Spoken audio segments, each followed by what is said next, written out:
Buenos días, alumnos de la Universidad José Vasconcelos. El día de hoy vamos a dar continuidad con nuestra segunda clase de lo que es Derecho Laboral 2. Retomando la clase anterior, estuvimos hablando de lo que es el Reglamento Interior de Trabajo. Entonces, para poder estar en contexto en esta nueva clase, hay que retomar lo que es el artículo 422 de la Ley Federal del Trabajo.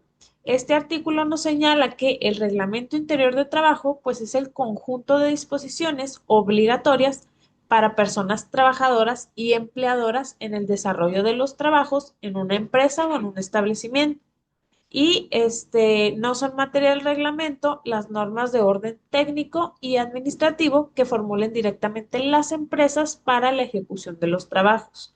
Sí, entonces, de conformidad con esto y entendiendo lo que es un reglamento interior de trabajo, tenemos que en el artículo 424 bis de la misma ley, pues nos señala que el Centro Federal de Conciliación y Registro Laboral va a ser público, para cualquier consulta de cualquier persona que esté interesado en estos reglamentos interiores de trabajo. Entonces, el texto íntegro de los reglamentos interiores de trabajo que se encuentren depositados ante dicha autoridad son de acceso libre para los trabajadores que lo quieran consultar. Asimismo, pues deberá de expedir copias de dichos documentos en los términos de lo dispuesto de la Ley General de Transparencia y Acceso a la Información Pública. El texto íntegro de los reglamentos interiores de trabajo pues deberá de estar disponible en forma gratuita en los sitios de internet del Centro Federal de Conciliación y Registro Laboral. Esto es parte de la reforma donde pues nos dan este acceso público y gratuito a los contratos, a los reglamentos, perdón, ya que antes no se establecía que debían de estar en sus sitios de internet.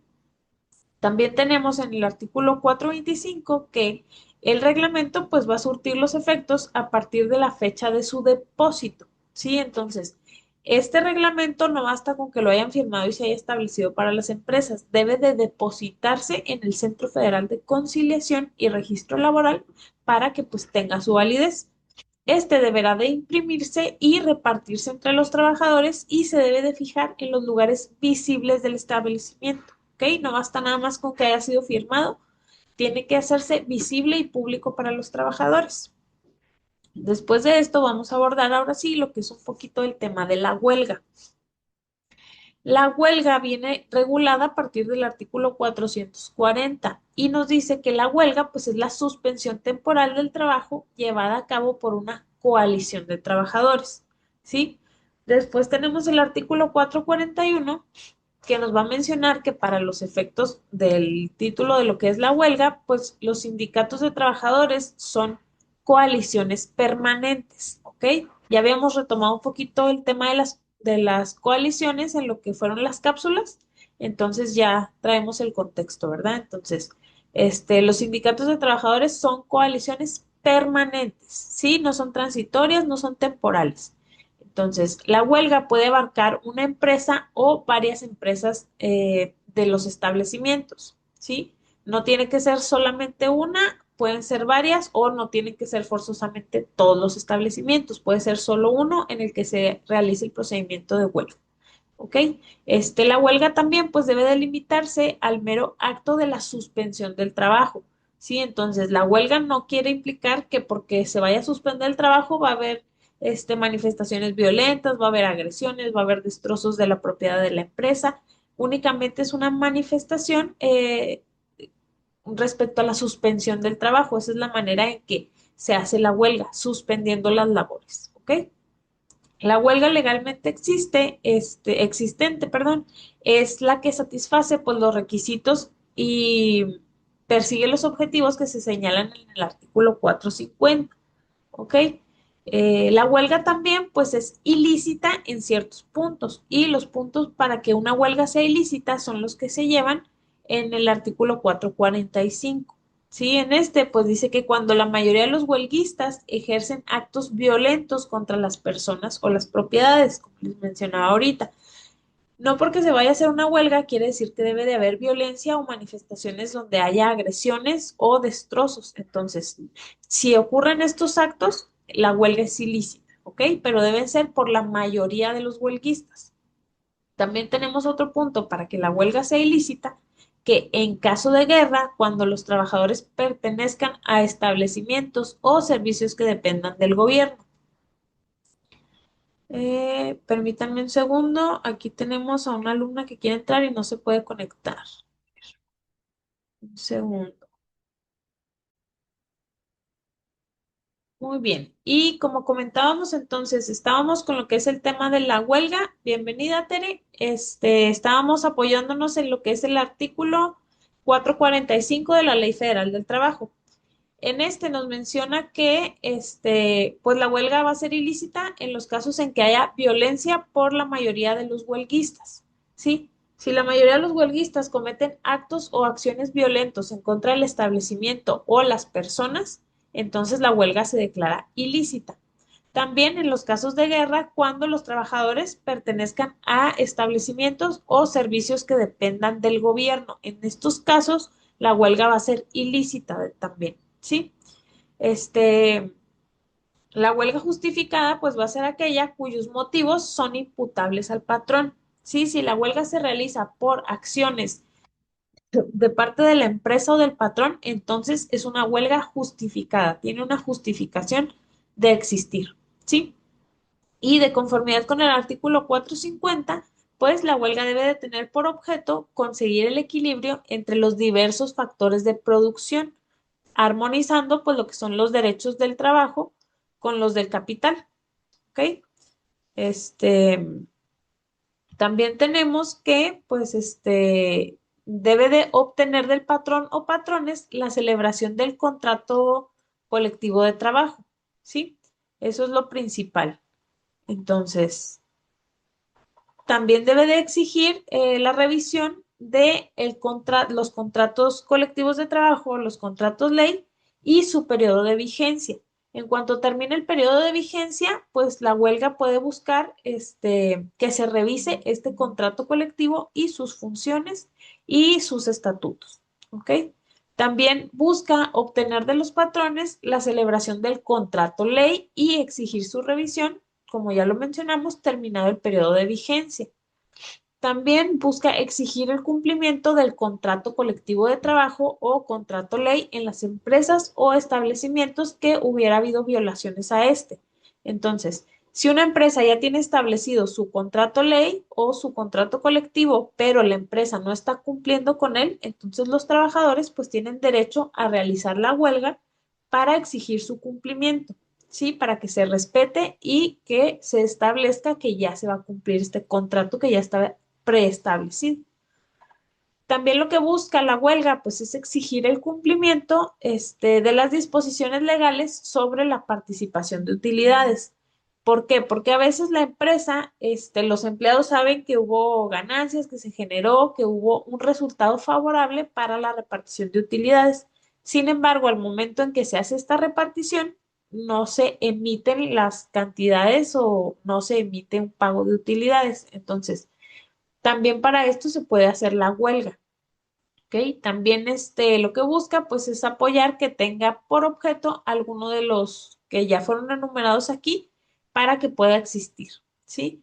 También lo que busca es exigir la revisión de los salarios contractuales a que se refieren los artículos 399 y 419. Básicamente, pues la huelga busca que se regulen todas estas características y que el patrón no cometa violaciones a los contratos ley o contratos colectivos de trabajo. Sí, entonces, este, para suspender los trabajos, pues se requiere que la huelga tenga por objeto alguno de los que ya señalamos. Sí, si no tiene por objeto uno de estos, pues no se pueden suspender las labores. También que la suspensión pues se realice por la mayoría de los trabajadores de la empresa o el establecimiento. Sí, si es una mayoría, entonces no puede haber una suspensión de trabajo.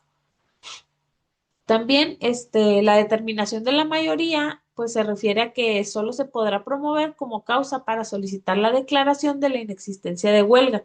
Entonces, si no es la mayoría los que están manifestándose en huelga, entonces no se puede considerar como que exista esta y el patrón pues ya puede ahí a solicitar la declaración de inexistencia de huelga, ¿sí? Y también para que se suspendan las labores, pues se deben de cumplir previamente todos los requisitos que señala el artículo 920 de la ley. Es muy importante que se sepa que la huelga legalmente es inexistente si la suspensión del trabajo se realiza por el número de trabajadores inferior a los que ya señalamos ahorita, ¿verdad? Menor de la mayoría. Si es menor, la huelga se declara inexistente. También, si no ha tenido por objeto alguno de los establecidos en el artículo 450, que fueron los que enumeramos ahorita, y va a ser inexistente si no se cumplen los requisitos que señala también el artículo 920.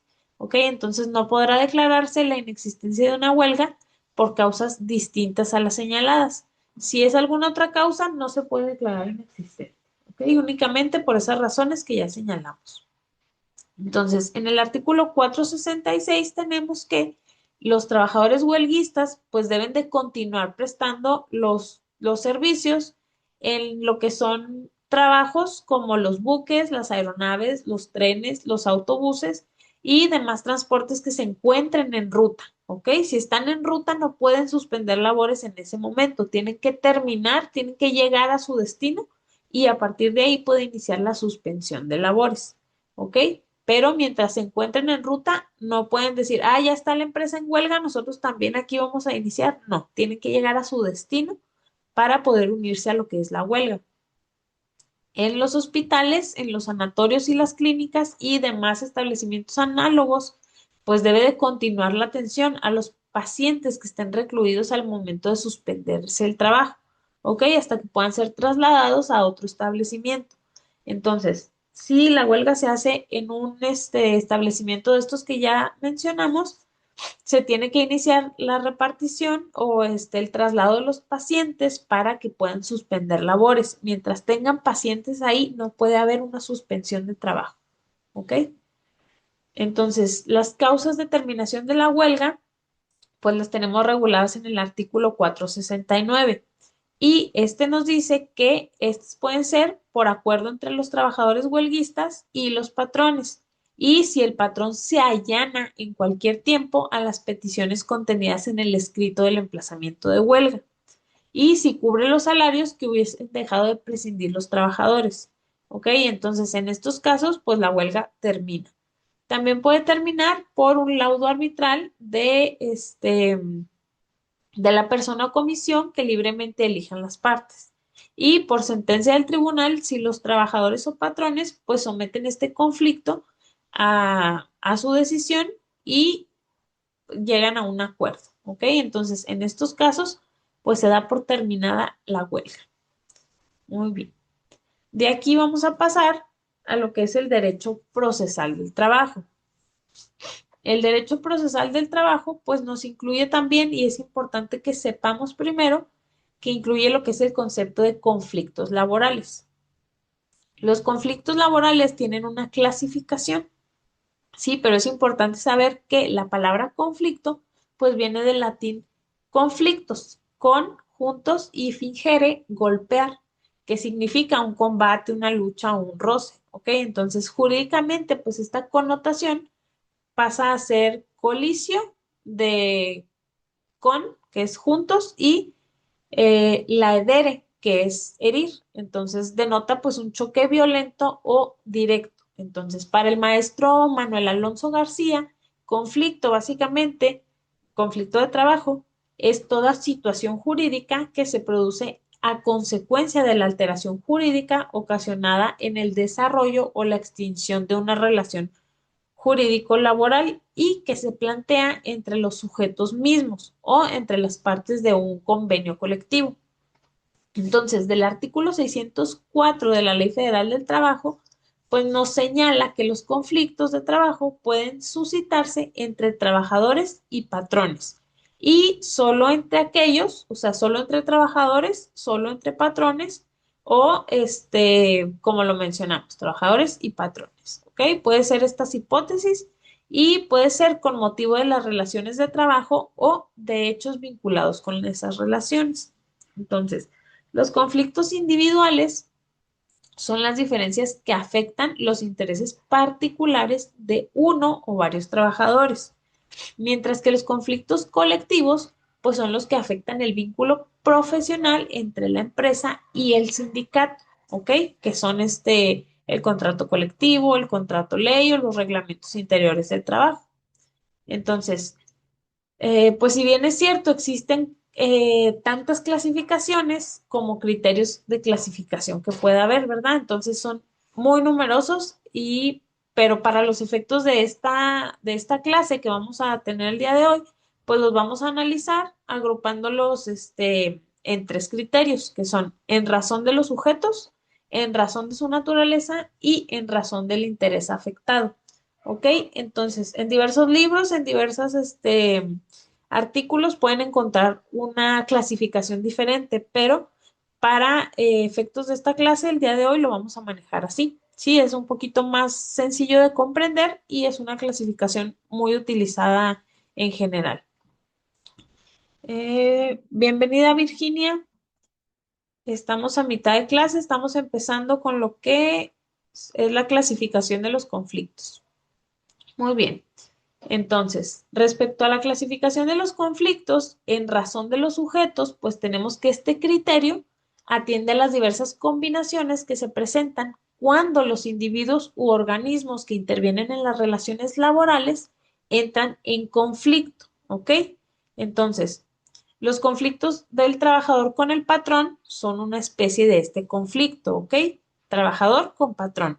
Estos se presentan entre uno o varios trabajadores o uno o varios sindicatos de trabajo con uno o varios patrones, ¿sí? O uno o varios sindicatos de patrones. Entonces, en este tipo de conflictos es donde se colocan frente a frente el trabajo y la empresa, ¿sí?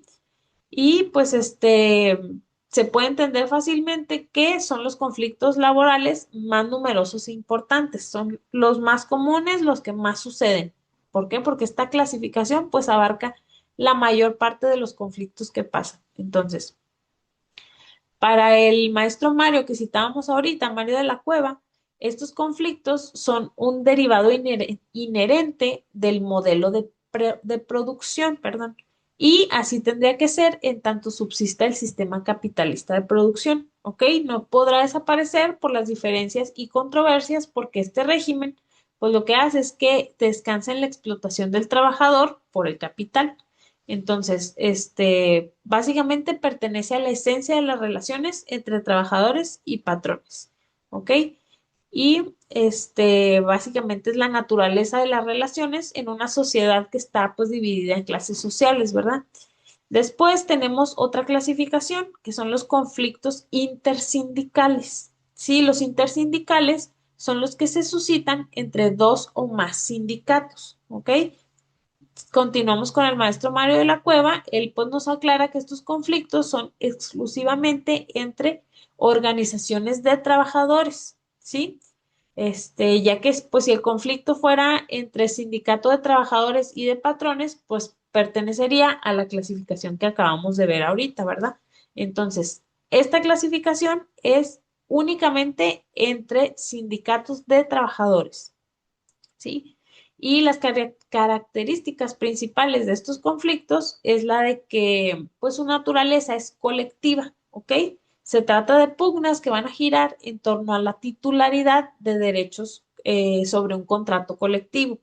Esto sería un ejemplo, dos sindicatos sobre el mismo tema están tratando de plantear su contrato colectivo o su contrato ley, o el primer sindicato ya tiene un contrato colectivo y quiere que se expanda a los demás sindicatos, pero tienen ahí diversos puntos, diversas confrontaciones y no llegan a un arreglo. Entonces, aquí entraría este conflicto eh, de este tipo, ¿ok? El intersindical, entre sindicatos.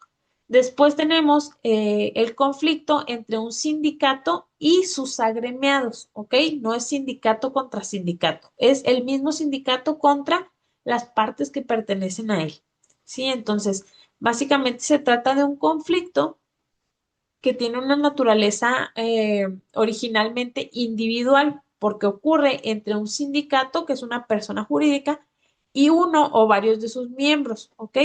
¿Por qué? Pues porque la sentencia que se dicta no afecta los derechos de los restantes miembros de la comunidad, sí, ni del interés general del mismo. Entonces, este, pues como ejemplo de este, tenemos los problemas que surgen de la aplicación de las disposiciones estatutarias. En este caso, pues si le afecta a un trabajador, él la va a impugnar y lo que salga de la sentencia no va a afectar a los demás, únicamente a él. ¿Sí? Después tenemos el conflicto entre trabajadores, que pues son los que se suscitan entre trabajadores, perdón, de la misma empresa, ocasionados por la aplicación de normas individuales de trabajo que pues los afectan única y exclusivamente a ellos. Entre estas normas pues se encuentran la preferencia, la antigüedad y los ascensos. ¿Ok? Después tenemos lo que son los conflictos interpatronales. Estos pertenecen más bien al campo teórico, no se dan tanto en la vida real. Entonces, ejemplos de estos conflictos, pues es difícil de encontrar, pero el maestro Mario de la Cueva propone que uno puede ser incluso el que se le dice como especulativo y se refiere al conflicto surgido con motivo de un contrato ley cuando un empresario le reclame a otro la concurrencia desleal que le ha causado el daño por el incumplimiento de las condiciones de trabajo ya convenidas. Entonces, esto casi no pasa en la vida real, no es como que se aplique, yo creo que ha de ser uno en cientos de asuntos. Entonces, por esto este no es tan común, es muy difícil de ver. Otros autores pues niegan la factibilidad de este tipo de conflictos. Dicen que es evidente que si el derecho laboral sustantivo no establece ninguno de los derechos de los patrones entre sí, pues esa acción va a resultar imposible. Entonces, los conflictos entre patrones pues tienen vías más bien civiles o mercantiles y pues les resulta extraño e inútiles a efectos de lo que es la legislación laboral, ¿verdad? Entonces, pues parece que faltó ahí un poquito de criterio para regularlo en lo que es nuestra materia, pero pues sí se puede regular por vías diversas. Sí, entonces, también tenemos lo que son los conflictos en razón de su naturaleza.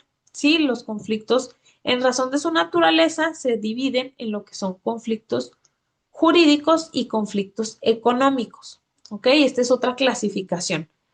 Entonces, en esto, en lo que es los conflictos jurídicos, pues estos son los que se refieren a la interpretación o aplicación de un derecho nacido y actual, sin importar que tenga su fuente en una percepción formal de la ley o en una disposición de un contrato individual o colectivo. Y los conflictos económicos, pues surgen cuando el establecimiento, la modificación o la suspensión o la extinción de las condiciones de trabajo cuando pasa alguna de estas hipótesis. Entonces, los conflictos económicos son propios del derecho del trabajo. Sin embargo, pues los estudiosos de la materia, perdón, no se ponen de acuerdo en cuanto al alcance de uno y de otro. Entonces, van a encontrar diversas teorías donde dicen que pues todos los conflictos laborales son económicos o que dicen que no, que algunos son jurídicos y que se complementan y otros dicen que no. Entonces, hay una diversidad de puntos, pero a nuestro parecer, pues el objetivo y el fin de los problemas que se suscitan ante la ley por problemas laborales se resuelven con dinero. No hay otra manera de darle fin a estos, entonces básicamente pues son de carácter económico, ¿ok? La Organización Internacional del Trabajo pues sostiene que el criterio de los conflictos económicos solo surgen por intereses colectivos. El maestro Mario de la Cueva apoya la misma idea y dice que los conflictos individuales pues siempre son jurídicos, en tanto que los conflictos colectivos pues pueden ser jurídicos o económicos, ¿ok? Si se observa con detenimiento este criterio, pues se sigue para determinar cuando un conflicto colectivo es económico y cuando no lo es. Y se puede apreciar también que es aplicable tratándose de conflictos individuales. Entonces, en el artículo 57 de la Ley Federal del Trabajo, nos dice que el trabajador podrá solicitar al tribunal la modificación de las condiciones de trabajo cuando el salario no sea remunerador o sea excesiva la jornada de trabajo o concurran circunstancias económicas que lo justifiquen. Entonces, el patrón podrá solicitar la modificación cuando concurran situaciones económicas que lo justifiquen. Entonces, en la realidad, pues los conflictos jurídicos en materia del trabajo, pues también tienen mucho de económicos, la mayoría, como les decía ahorita. Entonces, toda vez que las normas laborales en general, pues tienden a conseguir la justicia social entre los trabajadores y los patrones, y esta justicia, pues la mayoría es a un sentido económico, ¿sí? Entonces, si les comentan algo, les dicen, no, pues es que, ¿cómo es lo de la naturaleza de la materia laboral? Pues es más bien económica, busca un fin económico, busca un resultado que se cuantifica, ¿sí?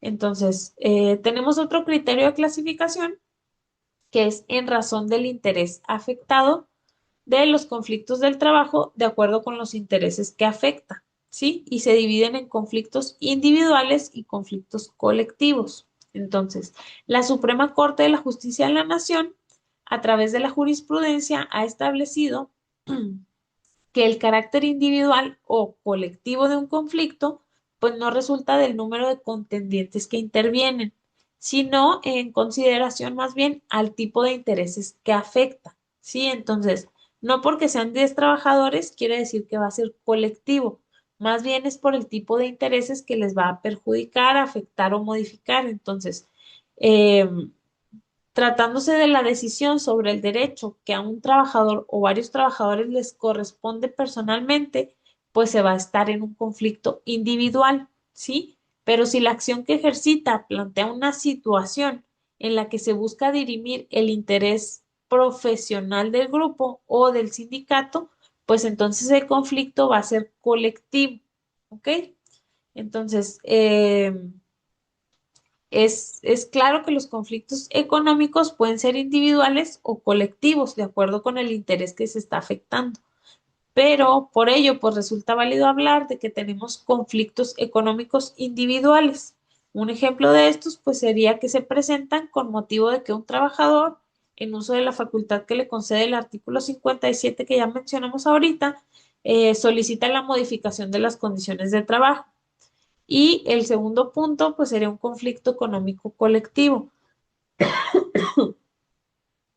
donde tenemos el ejemplo de que se genera con un motivo de la negativa del patrón a que se autorice una suspensión colectiva de las relaciones de trabajo o de reanudar las labores en vez de, por los motivos que cesaron las causas de la obligación o la suspensión.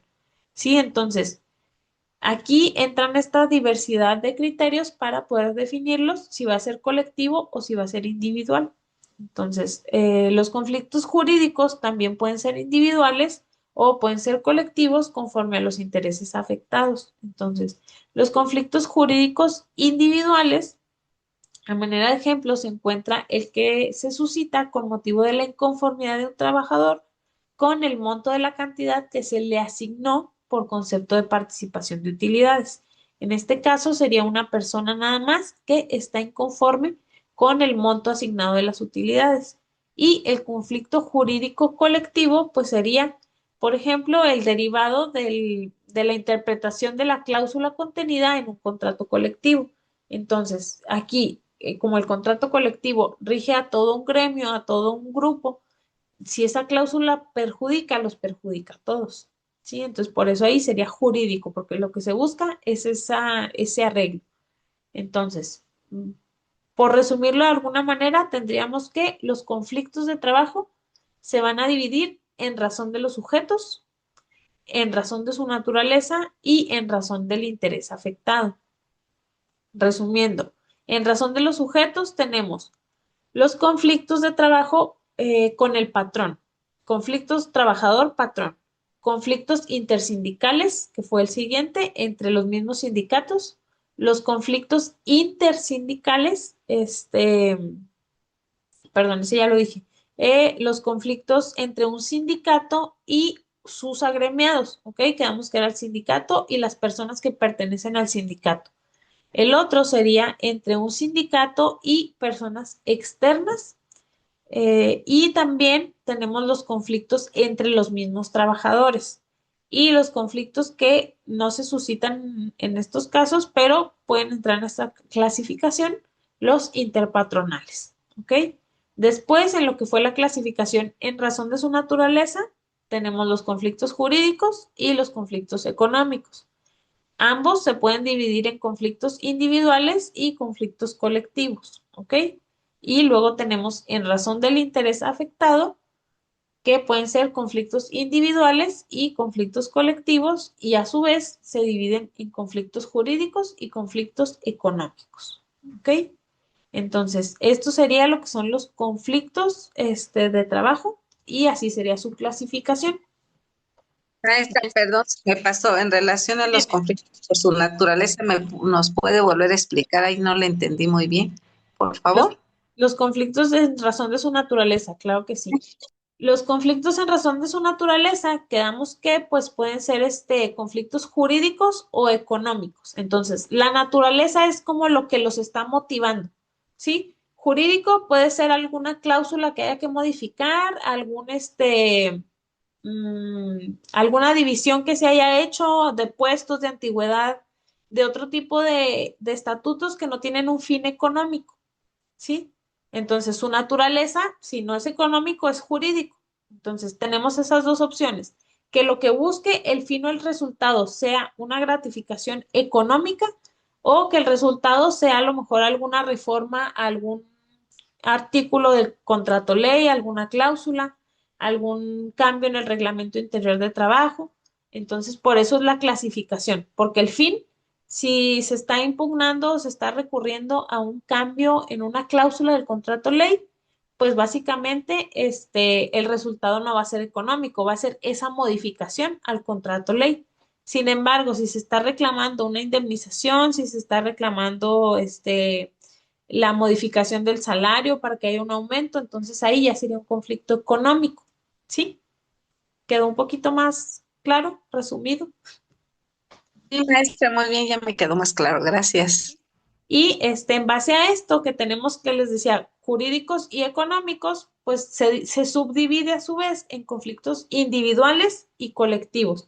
Entonces, les ponía el ejemplo de la modificación de la cláusula del contrato ley. Entonces ahí sería un conflicto colectivo. ¿Por qué? Porque el contrato ley pues va a abarcar a todos los trabajadores de un gremio. Entonces, en razón de su naturaleza, sería un conflicto jurídico y colectivo. ¿Sí? Y si fuera de un solo trabajador por su indemnización constitucional porque fue despedido, pues sería un conflicto económico y sería un conflicto individual. ¿Sí? Y ambos conflictos jurídicos y económicos pueden ser individuales o colectivos. ¿Ok? ¿Sí? Muy bien. ¿Alguna otra duda hasta aquí? Porque vamos a pasar a un siguiente tema. ¿Vamos bien? Ok. De mi Continuamos parte, no, entonces. maestra, gracias. Gracias, maestra. Gracias. Gracias, Virginia. Gracias, Tere. Muy bien, entonces, continuamos. Ya que quedó claro lo que son los conflictos y su clasificación, vamos a pasar a los principios procesales en la materia del trabajo. Sí, los principios procesales, eh, hubo modificaciones en la ley en la reforma del 2019. Entonces, hubo un artículo que ya los establece como tal y los enumera. Es muy importante tenerlos en cuenta porque en base a estos principios es como se va a solucionar los conflictos. Entonces, el artículo 685 nos señala que el proceso del derecho del trabajo se rige bajo los principios de inmediación, inmediatez, continuidad, celeridad, veracidad, concentración, economía y sencillez procesal. Asimismo, dice que será público, gratuito, predominantemente oral y conciliatorio. ¿Ok? También nos señala este artículo que los tribunales deben de garantizar el cumplimiento de los principios y condiciones citados. Entonces, ¿Qué es lo que tiene que hacer el tribunal? El juez, pues, velar por que los asuntos se resuelvan en base a estos principios. Ahorita los vamos a explicar. Y continuando con el mismo artículo, nos dice que se privilegiará la solución del conflicto sobre los formalismos procedimentales sin afectar el debido proceso y los fines del derecho del trabajo. ¿Ok? Entonces, ¿qué quiere decir? Que si en cualquier parte del procedimiento las partes quieren conciliar, quieren llegar a un arreglo sin continuar con las etapas procesales como van, se puede llegar a un arreglo conciliatorio sin problema. ¿Ok? Entonces, esto es a lo que se refiere con que se privilegiará la solución de conflictos, ¿sí? Que se le va a dar prioridad a esa conciliación en el momento y en la etapa que surja, sin ningún problema, antes de que se haya puesto fin a la sentencia. Entonces, podemos decir que estos principios se dividen en tres bloques.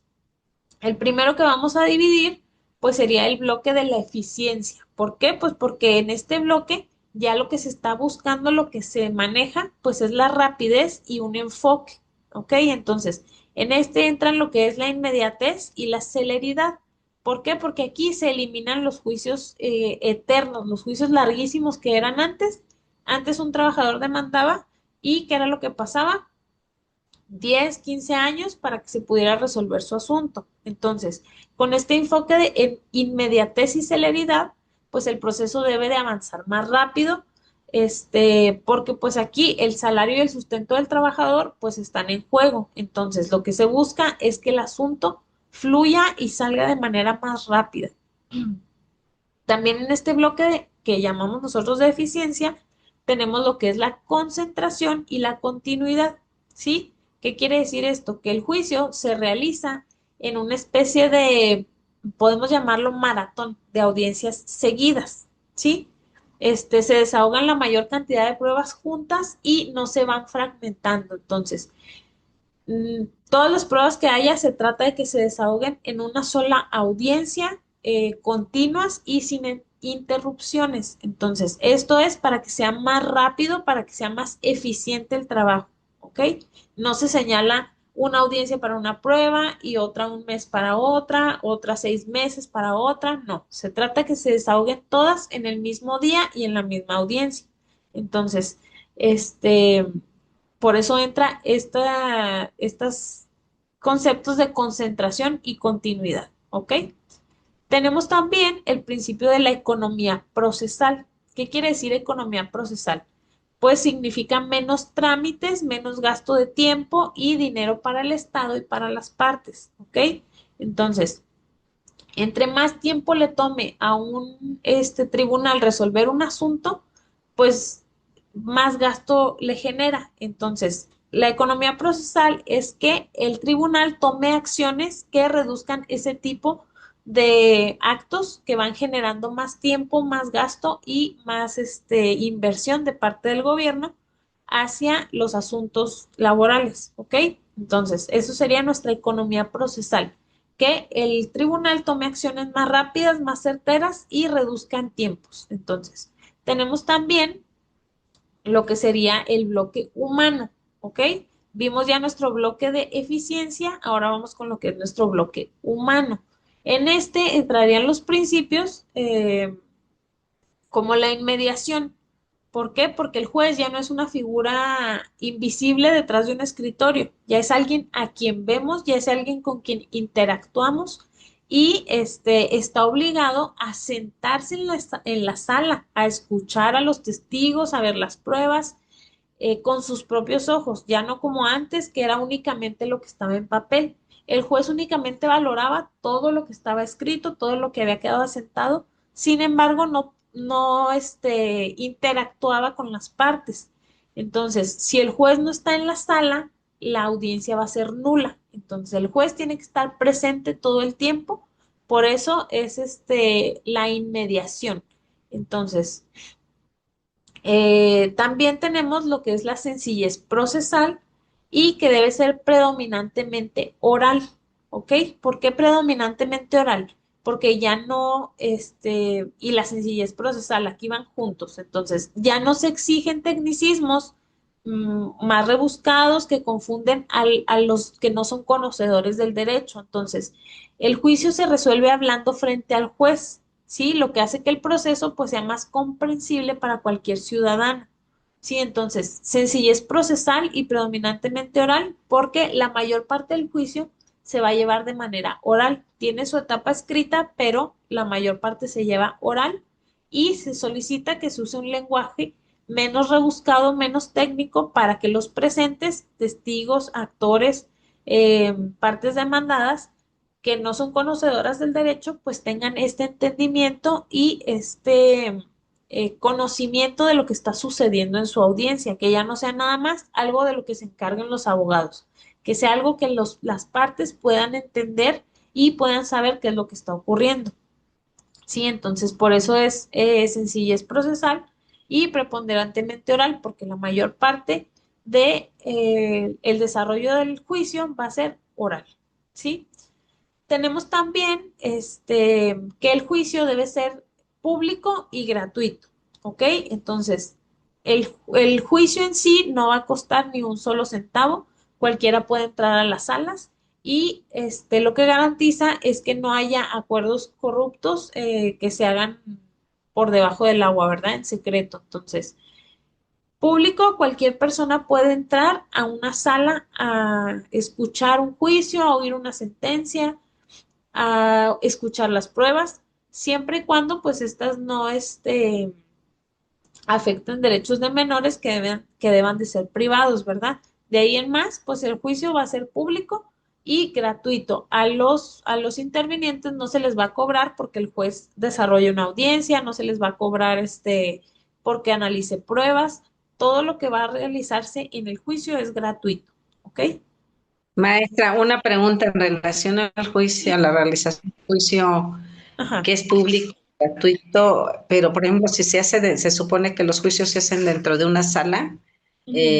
¿o sí pueden llegar cualquier persona a estar presente? Yo creo que no tendría que haber cierto candado, depende de los casos. Sí, te comentaba, No, los puntos en que la Ley Federal del Trabajo prevé que una audiencia va a ser privada es cuando haya que velar por derechos de menores o que haya a lo mejor alguna situación, no sé, que en el caso hubo violencia, que en el caso hubo discriminación o algunos otros criterios que el juez considere que deben de velarse por los derechos de esta persona. Entonces, en ese caso el juez en la audiencia dictará que es una audiencia privada. Si no hay alguno de estos tipos de cualidades especiales para que la audiencia sea privada, todas van a ser públicas y literalmente puedes ir a anunciarte, preguntar en la recepción del tribunal si hay audiencias próximas laborales, te dicen, sí, en tal sala va a haber una a las 12 y tú puedes entrar a la sala a escuchar la audiencia como público sin ningún problema. Sin embargo, se te apercibe como público el juez de que no puedes hablar, no puedes intervenir, no puedes hacer manifestaciones algunas o disturbios o realizar acciones que interrumpan la audiencia. ¿Sí? Puedes entrar siempre y cuando cumplas con ciertos requisitos que en ese momento te va a enumerar el juez. ¿Ok? Entonces, sí es gracias. publicidad para que no haya como que no es que se hicieron cosas que no se debían, que no debían realizarse. Todo es público. Cualquiera tiene acceso a las salas. Sin embargo, si ahí te digo criterios que deban de ser privados, así se tomarán. ¿Ok? Ah, bueno, muchas gracias, maestra. No de nada. Y después de pasamos a lo que es el bloque de la justicia real. ¿Por qué real? Porque tenemos el principio de la realidad, que es el más importante de todos. Antes, si un contrato firmado dice que el trabajador labora 8 horas, pero los testigos demuestran que trabajaba 12, el juez debe de creer en la realidad, ¿ok? No solo el papel. Antes, con los juicios, lo que estaba en el papel era lo que valía. Si el papelito decía que eran 8 horas, eran 8 horas.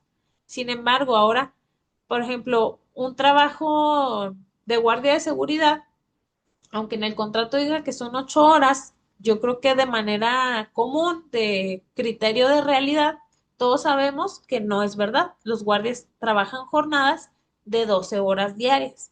Entonces, en base a estos principios de realidad, el juez ya puede juzgar y puede hacer una determinación que no sea únicamente con lo que está en el papel, ¿sí? Y pues también debe de haber una solución sobre formalismos. Entonces, si una demanda tiene un error de formato menor, como un margen, una palabra mal escrita, pues el juez no la puede desechar por eso, ¿sí? Entonces, su obligación es resolver el conflicto de fondo, siempre que se respete pues el derecho de ambas partes a defenderse, que es el debido proceso, ¿verdad? Y también tenemos el principio conciliatorio. El principio conciliatorio, pues es que el juicio es el último recurso, ¿sí? Como les mencionaba ahorita, en todo el procedimiento debe estar abierta la etapa conciliatoria, ¿ok? Entonces, la ley te va a obligar a buscar un acuerdo amistoso antes de que el juez tenga que dictar una sentencia obligatoria. Entonces, esto es lo principal y lo más importante de la nueva reforma. ¿Por qué? Porque todos estos cambios vienen a modificar un sistema que ya venía muy cerrado, muy estricto y que no daba parte a lo que es la realidad de las cosas, a cómo se desenvuelve en realidad un sistema laboral, ¿sí? Tenemos también que en el artículo 685 bis nos menciona que las partes tendrán derecho a que se garantice su debida defensa y representación. Esto es muy importante. ¿Por qué? Porque a veces los trabajadores o los patrones piensan que pueden defenderse solos y se pueden vulnerar sus derechos. Entonces, este, todos podrán ser asistidos por un apoderado legal que deberá ser licenciado en Derecho o abogado titulado con cédula profesional. Sí, no pueden ser representados por el vecino que ha demandado muchas veces y ya sabe cómo funciona. No, tiene que ser un abogado titulado con cédula profesional, ¿ok? Entonces, cuando el tribunal advierta que existe una manifiesta y sistemática incapacidad técnica del apoderado legal, pues va a prevenir a la parte afectada para que designe otro, ¿sí? Contando con 3 días naturales para poder hacerlo. Entonces, los trabajadores o sus beneficiarios tendrán derecho a que se les asigne un abogado de la Procuraduría de la Defensa del Trabajo que sea competente o de la Defensoría Pública que asuma la representación en el juicio. Sí, entonces esto es importante porque da pie a que no haya personas que no son conocedoras del derecho y a que no se vulneren derechos de las partes involucradas. ¿Sí? Básicamente son partes en el proceso del trabajo las personas físicas o morales que acrediten su interés en el juicio, en el proceso y ejerciten acciones u opongan excepciones. Entonces, si estas personas físicas o morales tienen con qué acreditar que son parte del proceso, exhiben sus constancias y con eso se les toma ya como parte, ¿ok? Las personas que puedan ser afectadas por una resolución o por un conflicto y que ya tenga una sentencia o el efecto sea que vaya a tener una sentencia, pueden intervenir en él comprobando su interés jurídico en el mismo o pueden ser llamadas a juicio por el tribunal. Entonces, si alguien está viendo que se desarrolla un conflicto laboral y es de su conocimiento, pero no ha sido llamado a juicio, puede acudir, puede hacerse parte, comprobando pues su calidad de interesado. ¿Ok? Entonces, también pueden ser llamados a juicio por el tribunal. Si el tribunal ve que a lo mejor hay una pluralidad de patrones y el trabajador solo llamó a uno, pues va a decir, ¿sabes qué?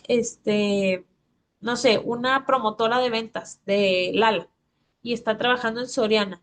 Entonces, dice, ¿sabes qué? Pues aquí como que hay un conflicto de intereses porque no sabemos bien quién te pagaba, quién te daba órdenes, para cuál de los dos trabajabas. Entonces, Soriana, tú también vente a juicio, ¿ok? Sería algo más o menos así. Entonces, estas partes llamados a juicio pueden comparecer a las audiencias y pueden manifestar por escrito lo que a su derecho les convenga, ¿ok? Entonces, el tribunal, sin suspender el procedimiento, debe dictar un acuerdo respectivo a fin de que se corra traslado al tercero interesado con los escritos de la demanda y su contestación y le va a dar un término de 10 días siguientes a la fecha en que sea notificado para que presente el escrito donde manifieste lo que a su interés convenga, ¿verdad? Entonces, en este escrito, pues también debe de acreditar su personalidad, debe de ofrecer pruebas y con lo que pueda él acreditar lo que él trata de argumentar. Entonces, los terceros interesados, cuando sean llamados al procedimiento, se van a sujetar a todo lo mismo para las otras partes, ¿ok? Entonces, la parte que solicite que se llame a un tercero interesado debe de expresar el motivo y la circunstancia por el cual debe de llamarse a juicio y debe de demostrar las razones por las que les atribuye ese carácter, ¿ok? No basta con que digan, yo quiero llamar a juicio a Juan Pérez. No, tiene que tener alguna relación con lo que está sucediendo, ¿sí? Debe de ser que a lo mejor pueda ser afectado, que tenga alguna manifestación que hacer, porque no únicamente es llamarlos porque sí, ¿ok? Entonces, los menores trabajadores tienen la capacidad para comparecer a juicio sin necesidad de autorización alguna, ¿ok? Pero en caso de que no estén asesorados en un juicio, el tribunal tiene que solicitar la intervención de la Procuraduría de la Defensa del Trabajo para este efecto, ¿ok? No puede acudir el menor solo. No necesita autorización, pero debe de ir asistido legalmente, ¿ok? Y tratándose de menores de 16 años, la Procuraduría de Defensa del Trabajo les designará un representante cuando estos no lo traigan, ¿ok? Entonces, este, esto también aplica para los asuntos de beneficiarios de algún trabajador fallecido, ¿ok? Entonces, las partes pueden comparecer a juicio en forma directa o por conducto de sus apoderados legalmente autorizados, ¿sí? Y tratándose de apoderados, la personalidad se va a acreditar conforme a las siguientes reglas, ¿sí? El primero es cuando el compareciente actúe como apoderado de persona física y podrá hacerlo mediante poder notarial o carta poder firmada por el otorgante y ante dos testigos, ¿sí? Sin necesidad de que sea ratificada ante el tribunal. ¿Qué quiere decir? Que con el mero documento tiene valor, no hay que ir a que diga el actor o el patrón, sí, yo la firmé, yo autoricé con que esté exhibida esa documental, con eso es suficiente. Entonces, los abogados de patrones o asesores legales de las partes que sean apoderados de estos deben de acreditar ser abogados o licenciados en derecho con cédula profesional, ¿sí? Las personas que cuenten con una carta pasante vigente expedida por la autoridad competente pueden, para poder ejercer esta dicha profesión, también pueden, ¿ok? Solo se podrá autorizar a personas para oír notificaciones y recibir documentos, pero pues estas otras no podrán comparecer a audiencias ni efectuar promociones algunas. ¿Ok? Entonces, si no son, si no tienen con qué acreditar, solo se les autoriza para oír y recibir notificaciones. Tenemos también que cuando el compareciente actúe como apoderado de la persona moral, podrá acreditar su personalidad mediante un testimonio notarial o carta poder otorgada ante dos testigos, previa comprobación de que quien le otorga el poder está legalmente autorizado para ello. Y tenemos también a los representantes de los sindicatos, deben de acreditar su personalidad con la certificación que les extienda la autoridad registradora correspondiente, ¿sí? Y de que ya quedó inscrita la directiva del sindicato, ¿ok? Y tenemos también respecto al proceso ordinario, que las disposiciones de el capítulo del procedimiento ordinario viene a partir del 870. Esto, es como el procedimiento más común, el más general. Todo lo que sea, por ejemplo, mm, ay, se me fue el nombre de la acción. Pago únicamente de prestaciones, en ese caso sería un procedimiento especial, ¿ok? No entraría en lo que es ordinario, ¿sí? Entonces, eh, las partes no podrán invocar en ninguna etapa procesal un antecedente relacionado con lo que es la proposición, discusión, aceptación, rechazo o reconocimiento de hechos y derechos que se hayan realizado en el procedimiento conciliatorio prejudicial. ¿Ok? Ahorita hablábamos que la etapa conciliatoria es muy importante con esta nueva reforma, pero todo lo que se hable en conciliación no puede ser utilizado en el procedimiento ordinario. ¿Ok? Entonces, el procedimiento ordinario se inicia con la presentación del escrito de demanda ante oficialía de partes o la unidad receptora del tribunal competente y en los actos procesales de la fase escrita del procedimiento hasta antes de la audiencia preliminar. El tribunal pues podrá auxiliarse del dictado de acuerdos o providencias de un secretario instructor. ¿Sí? Y la demanda se debe de formular por escrito, acompañada de tantas copias de la misma como de demandados haya. Entonces, si demandamos a 3 personas, debe de llevar el original y las copias de esas 3 personas, ¿ok? Entonces, en caso de que el demandado sea el trabajador y falten copias, pues no se le va a causar una prevención, ni se va a archivar, ni se va a desechar. El tribunal debe de subsanar de oficio esta falta, ¿ok? Entonces, esto es importante porque aquí estamos velando por el interés económico del trabajador que muchas veces pues está en una situación en la que ya no tiene su empleo y no tiene la manera de subsanar estos gastos, ¿ok? Entonces, esto es parte del proceso ordinario y es muy importante saber que eh, una vez que se da inicio, pues hay que cumplir con ciertos términos. Todos estos términos vienen regulados, ya sea para el procedimiento ordinario o el procedimiento especial, y hay que tenerlo siempre muy en cuenta. ¿Por qué? Porque si se nos pasa un término, ya no podemos ejercer nuestros derechos, se tienen por precluidos. Entonces, hay que estar siempre bien pendientes de los términos, no hay que dejarlos pasar. ¿Por qué? Porque entonces estaríamos poniendo en un estado de indefensión a nuestro trabajador, a nuestro cliente, al patrón que confiaron en nosotros como abogados. ¿Por qué? Porque ellos no son conocedores del derecho, nosotros sí, entonces es nuestra obligación pues tener conocimiento de estos términos y cumplir con ellos a tiempo, ¿ok? Entonces, con esto pues estaríamos dando por terminada nuestra materia de Derecho Laboral 2, que fue pues un poquito extensa. Espero que hayan aprendido bastante y si tienen dudas o algo, ya saben, pueden hacérmelo saber por medio del foro y ya está la actividad final en la plataforma. Entonces, con esto terminamos la clase del día de hoy, chicas. Gracias por asistir, les agradezco su presencia. Y pues quedo a sus órdenes. Damos por terminada la grabación. Muchas gracias, maestra. Gracias por su aporte. Que pase buen día. Igualmente. Hasta